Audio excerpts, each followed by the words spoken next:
La blague, c'est quoi? C'est que quelqu'un est allé chercher un emploi dans une grosse structure. Il voulait être gardien, parce que lui n'est pas allé à l'école. Il voulait être gardien dans cette structure. Il s'est présenté au directeur des ressources humaines, qui lui dit: est-ce que tu as une adresse mail pour qu'on vous envoie le dossier à fournir? Le monsieur dit: j'ai pas d'adresse mail. On lui dit: donc tu ne peux pas être gardien chez nous, parce que ça c'est le minimum, il faut avoir une adresse mail. Le monsieur part et en rentrant, il voulait acheter une barre de cigarettes et il a vu qu'il n'avait pas de boutique sur toute la ruelle. Dit: ça c'est une idée pour moi, je vais commencer par une petite table et je vais vendre des barres de cigarettes. Il commence par cette affaire qui marche bien. Après, il vend des journaux. Après, des crédits téléphoniques. Après, il installe une boutique. Et après, il a un grand domaine commercial.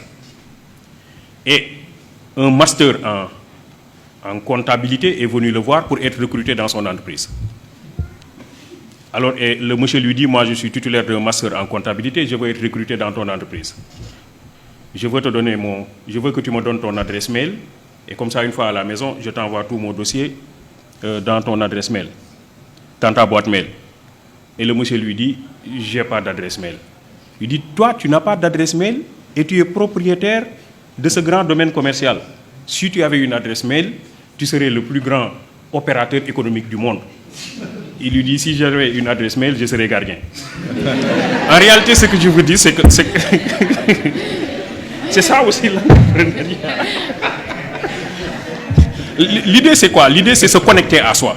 Et pour pouvoir interroger les multiples opportunités qui existent dans la localité, dans l'environnement.